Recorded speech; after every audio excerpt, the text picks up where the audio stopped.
nombre es Iván Armando Osuna Padilla.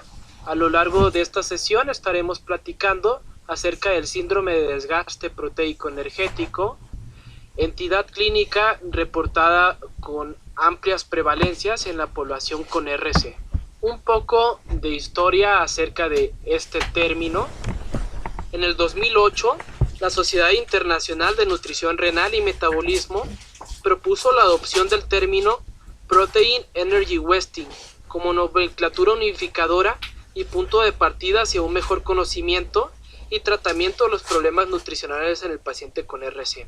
Debido a que de forma previa, del 2008 hacia atrás, podemos encontrar en la literatura una amplia gama de descripciones o de nombres para referirnos al estado de desnutrición del paciente renal.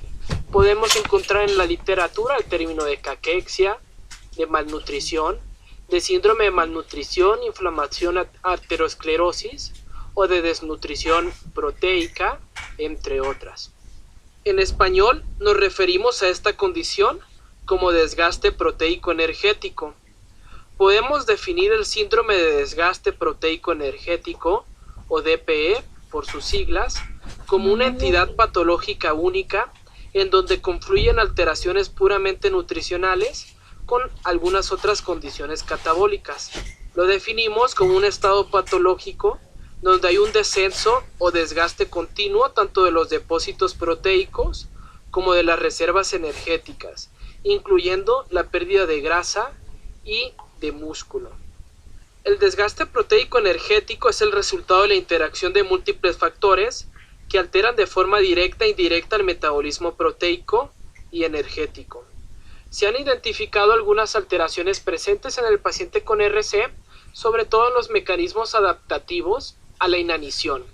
En condiciones de normalidad, la deprivación energética y proteica provoca un incremento en la señal de hambre y una disminución del gasto energético, disminuyendo las proteínas viscerales e incrementando la sensibilidad a la insulina en el músculo. El hígado y los riñones proveen de glucosa, mientras que la albúmina se mantiene en niveles normales. Durante el desgaste proteico energético, se ha identificado que las adaptaciones de hambre y disminución del gasto energético están bloqueadas, es decir, en condiciones normales, lo que estaríamos esperando es que la persona disminuya la ingestión de energía o de proteínas y el cerebro empiece a producir más grelina para con esto incentivar las señales de hambre, y estaría disminuyendo el gasto energético con la finalidad de no depletar las reservas energéticas. En el paciente con RC, ya lo mencionaba, esto está bloqueado, nunca le da apetito y nunca disminuye el gasto energético. Esto se puede relacionar probablemente a un incremento en la vida media de la leptina, que sabemos es la hormona relacionada con las señales de saciedad, así como también por la presencia del estado inflamatorio. La pérdida de proteínas ocurre principalmente del músculo, debido a que los efectos de la acidosis metabólica, los efectos de los glucocorticoides, así como también la inflamación, provocan un incremento en la resistencia a la insulina, es decir, disminución en la sensibilidad a la insulina, teniendo como resultado una mayor utilización de músculo para llevarlo a la gluconeogénesis. Hay una mayor producción de glucosa por parte de los riñones, así como también hay un incremento en la producción de proteínas de fase aguda, así como también podemos observar una disminución en las cifras de albúmina, esto debido a que el hígado le estaría dando prioridad a estar sintetizando, produciendo las proteínas de fase aguda, ¿no? Entonces, aquí podemos observar que los tres aspectos, tanto acidosis metabólica como el estado inflamatorio, como el propio tratamiento sustitutivo, podrían ser los responsables de la pérdida de peso en el paciente con desgaste proteico energético. Se han identificado diversas causas que propician la aparición de esta condición, entre ellas la presencia de anorexia, la disminución en la ingesta de nutrimentos, así como también las restricciones dietéticas inoportunas o restricciones dietéticas innecesarias, algunos desórdenes endocrinos como resistencia a la insulina, el incremento en glucagón sérico, la deficiencia de testosterona, la deficiencia de vitamina D, el hiperparatiroidismo, la disminución de factor de crecimiento insulínico, el estado inflamatorio, el mayor estrés oxidativo, la acidosis metabólica, la sobrecarga de volumen, así como también la presencia de otras comorbilidades, entre ellas la diabetes y la insuficiencia cardíaca.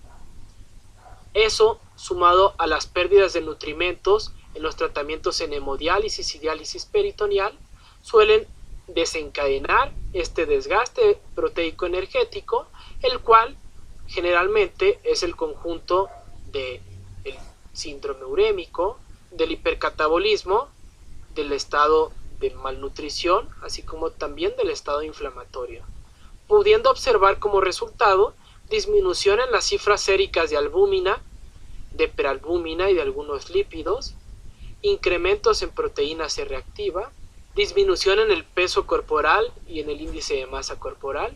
Aquí también ya se comentó acerca del fenómeno de epidemiología inversa. Se documenta la mayor mortalidad en población con índice de masa corporal menor de 23.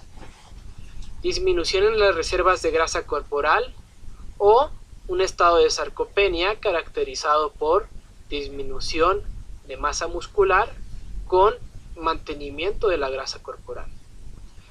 Algunas otras paradojas de sobrevivencia es la creatinina. En el paciente con RC se documenta la mayor mortalidad con cifras menores de 9, buscando que las cifras de creatinina se mantengan entre 9 y 11 miligramos de cilindro. Incremento en mortalidad y en el número de hospitalizaciones, así como también empeoramiento en la calidad de vida con una mayor incidencia de enfermedades cardiovasculares. Entre otros factores etiológicos, la disminución en el consumo de energía y de proteína la podríamos relacionar con la presencia de anorexia, ya sea por esta disminución o la resistencia a la grelina.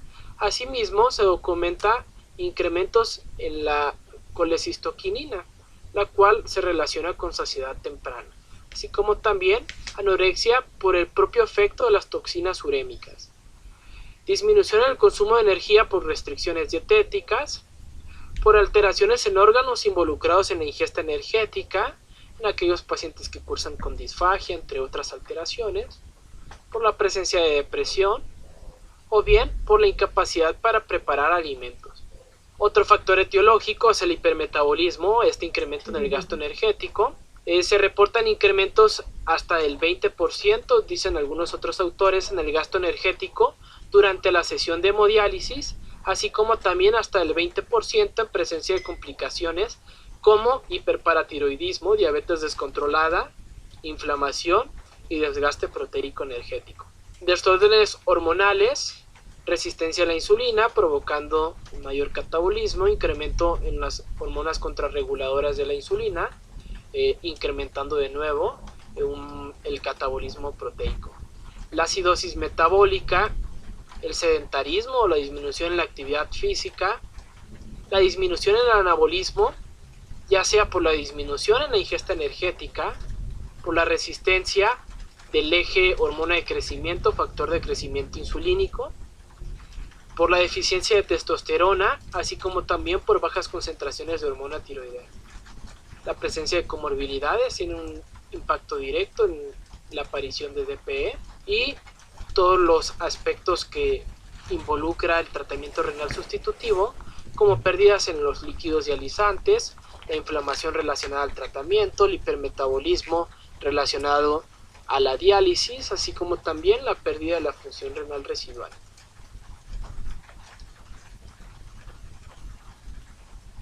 ¿No vas a comer, Manolo? El documento de consenso publicado en el 2008 por este grupo de investigadores de la Sociedad Internacional de Nutrición Renal y Metabolismo proponen que para hacer el diagnóstico de desgaste proteico energético se evalúen 4 rubros de indicadores.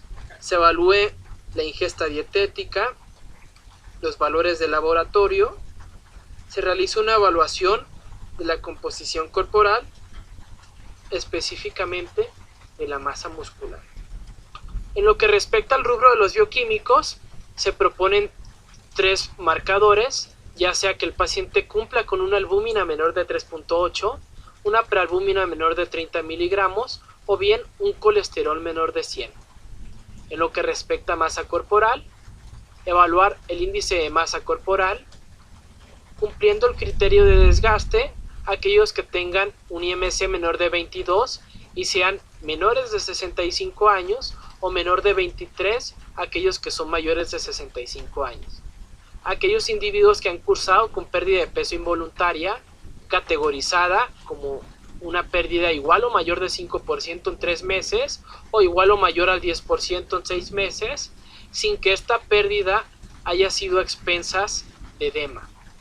O bien aquellos que cumplen un porcentaje de grasa corporal menor al 10%, con el inconveniente que no establecen qué tecnología es la que se debe utilizar para poder estar utilizando este diagnóstico.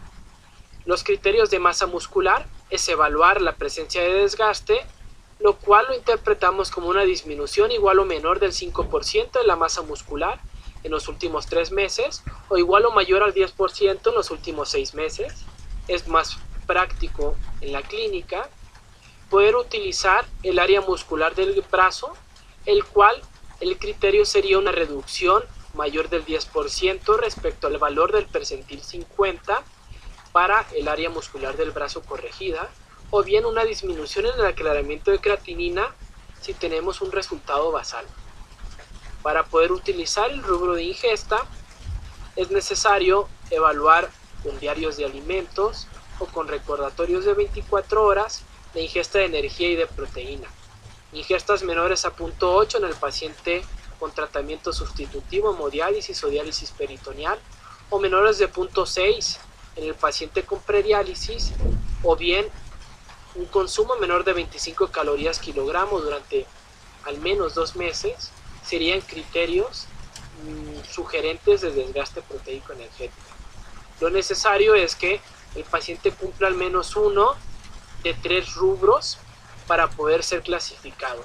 Algunos otros autores han propuesto que sean únicamente 2 criterios, un criterio de 2 rubros por lo menos, para poder ser clasificado, debido a que no todos los pacientes cumplen criterios de los 3 rubros.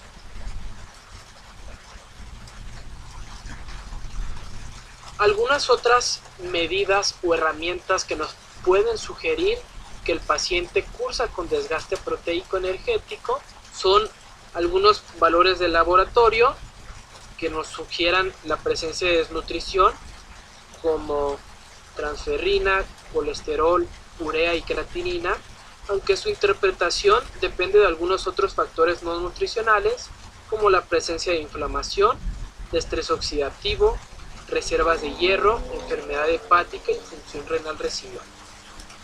En lo que respecta a la evaluación de la composición corporal, se propone la utilización de algunas técnicas que rara vez se tienen en la práctica diaria o en la práctica clínica, debido a que suelen utilizarse para fines de investigación.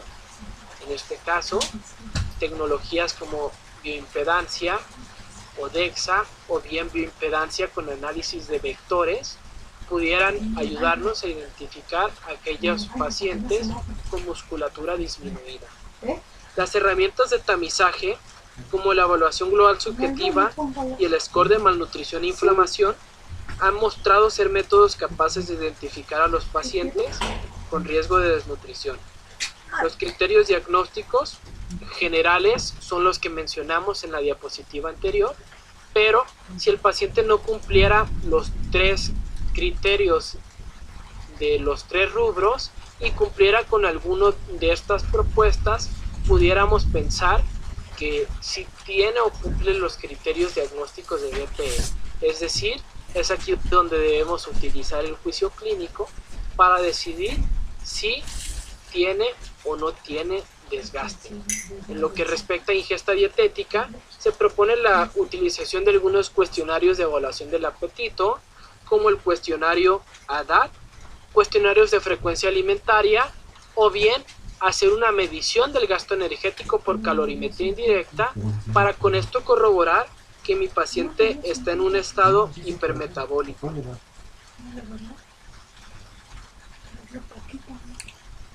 Hablando un poco acerca de incidencias o prevalencias de desgaste proteico energético, normalmente conforme va disminuyendo la función renal, es conforme va incrementando la prevalencia de esta entidad clínica. Normalmente en Estados Unidos documentan una prevalencia de enfermedad renal crónica del 3% de grado 1. Enfermedad renal crónica grado 2, un 4% de la población, grado 3, 7%, y grado 4 y 5, solamente un 0.5. ¿Por qué? Lo podríamos interpretar como la mayor mortalidad en este lapso, donde suelen aparecer todas las complicaciones metabólicas y todo el daño a órganos blancos. Conforme va cayendo la tasa de filtrado, es mayor la prevalencia. Se documentan prevalencias hasta el 48% de desgaste proteico energético en esta población, en grado 2 a grado 4 del RC, y prevalencias mayores al 75% en los individuos con tratamiento sustitutivo y en aquellos en enfermedad renal crónica terminal que no han iniciado el tratamiento sustitutivo. Asimismo, suelen relacionarlo con el deterioro en el apetito conforme va cayendo esa tasa de filtrado glomerular. Hay una disminución progresiva con un leve incremento que coincide justamente en el grado 5, lo podríamos interpretar como el paciente que inicia el tratamiento renal sustitutivo, que de forma crónica de nuevo empieza a decaer estas tasas de apetito, las cuales pudieran ser las responsables de cierta forma en la disminución en la ingesta energética y proteica. Porque es importante identificar al paciente con DPE por las consecuencias clínicas que suele tener. Las causas ya las comentamos: pérdida de función renal, comorbilidades, toxinas urémicas, catabolismo asociado a la diálisis, las alteraciones metabólicas, la disminución en la ingesta energética. Se suelen relacionar, o los resultados clínicos del desgaste proteico energético son mayores tasas de infecciones, mayor enfermedad cardiovascular, mayor fragilidad, depresión, y algunos otros autores documentan empeoramientos en la calidad de vida, aterosclerosis, pérdida de peso, de grasa, pérdida de masa muscular, disminuciones en cifras de albúmina, incrementos en mortalidad, incremento en las tasas de infecciones. Por lo tanto, lo interpretamos como un mayor número de hospitalizaciones, y a mayor número de hospitalizaciones, un empeoramiento en la calidad de vida, y de nuevo es un círculo vicioso en el cual el paciente se ve envuelto. Algunos otros autores documentan que por cada disminución de 1 gramo de albúmina han documentado un incremento en el 39% de riesgo de muerte cardiovascular. Asimismo, se documenta que la restricción proteica pudiera ayudar a mejorar el estado inflamatorio, pero normalmente esta baja ingesta proteica, la restricción de frutas y verduras y el estrés oxidativo suelen provocar un déficit de vitaminas, las cuales podrían ser las responsables de el incremento en las tasas de infecciones, justo por el rol que tienen las vitaminas, principalmente los antioxidantes, en la respuesta inmunológica.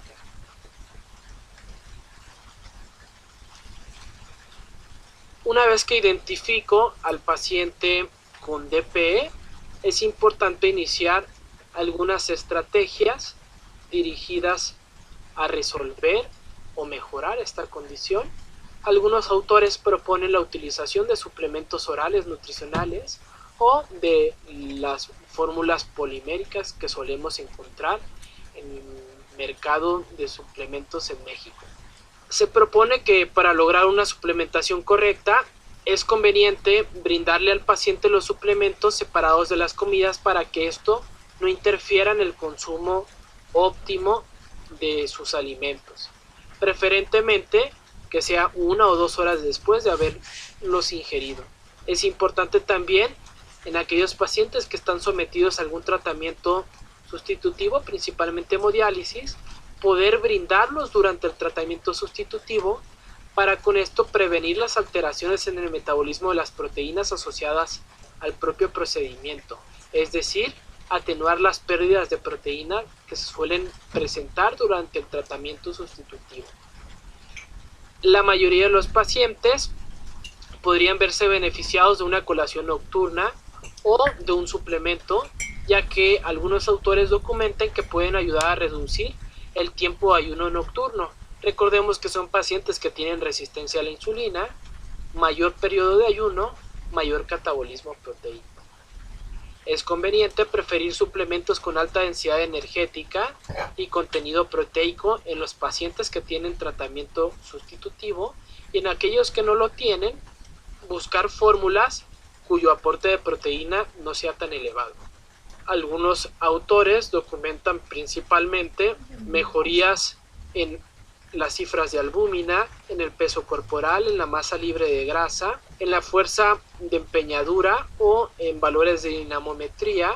Algunos otros autores reportan mejorías en calidad de vida, mejorías en índice de masa corporal, mejorías en la ingestión de energía y de proteína, entre otras variables. Hay un documento de consenso donde proponen que de suplementarse en pacientes con RC, se suplemente de 2 a 3 veces por día, preferentemente 1 hora previa a las comidas o durante el tratamiento sustitutivo, o 2 horas después de los alimentos. Buscar que con la suplementación podremos poder brindar de 7 a 10 calorías por kilogramo. Buscar algún suplemento que cumpla con un aporte de 0.3 a 0.4 gramos por cada kilogramo de proteína. Si esto lo estamos acompañando de una dieta con un aporte promedio de 20 calorías por kilogramo y un aporte promedio de 0.4 a 0.8 gramos por kilogramo aproximadamente. En México contamos con una amplia gama de fórmulas o presentaciones comerciales. Podemos encontrar aquellos que son específicos para pacientes con patología renal, de diversos laboratorios, con un aporte en promedio, aquellos que van dirigidos a pacientes con tratamiento sustitutivo, de 19 a 20 gramos por cada lata de presentación, y aquellos que van dirigidos al paciente con prediálisis tienen un aporte de 7.1 gramos por cada lata. Y si lo analizamos, podemos ver que el aporte de energía es mayor a 400 calorías, mucho mayor que todas las demás presentaciones comerciales. Es importante mencionar que los que son específicos para paciente con RC vienen adicionados con algunos otros nutrimentos como omega 3 y algunas fuentes de fibra como fructoligosacáridos. Sin embargo, en las condiciones donde los pacientes no tienen el recurso económico o la disponibilidad para poder adquirir alguno de estas presentaciones comerciales, podría ser beneficiado de cualquiera de las demás opciones, independientemente que sean dirigidos a otra población terapéutica o otra población clínica. Lo que tenemos que cuidar es asegurar el consumo óptimo de fósforo, de sodio, de potasio, es decir, no excedernos a las recomendaciones realizadas por las distintas sociedades internacionales. Hay un estudio de metaanálisis donde documentan mejorías en el estado nutricio, en el perfil inflamatorio, en el paciente que recibe suplementos enterales, y algunos ensayos clínicos reportan incrementos en albúmina e incrementos en peso seco. Otra de las posibles estrategias que pudieran beneficiar al paciente con DPE es la instauración de alguna sesión de ejercicio se documentan principalmente mejorías en masa muscular, en ejercicios de larga duración, principalmente en ejercicios de resistencia. Algunos autores han encontrado incrementos en factor de crecimiento insulínico del tipo 1 en músculos, incrementando con ellos el anabolismo muscular. Hay incrementos también en la regeneración de fibras musculares. Sin embargo, una de las limitantes es que hay un pobre consenso respecto a la intensidad, a la duración y a los tipos de ejercicios que se deben de realizar en esta población hospitalaria. A manera de conclusión, el desgaste proteico energético es una entidad con alta prevalencia en la RC. Su presencia se relaciona con peores resultados clínicos. Es importante evaluar el estado nutricio del paciente para con ello identificar aquellos cuyas reservas musculares y de tejido graso estén depletadas o significativamente disminuidas. Importancia de identificar a los pacientes con DPE para, en estos pacientes, implementar algunas otras estrategias o alternativas de abordaje como las que acabamos de mencionar hace un momento. Muchas gracias.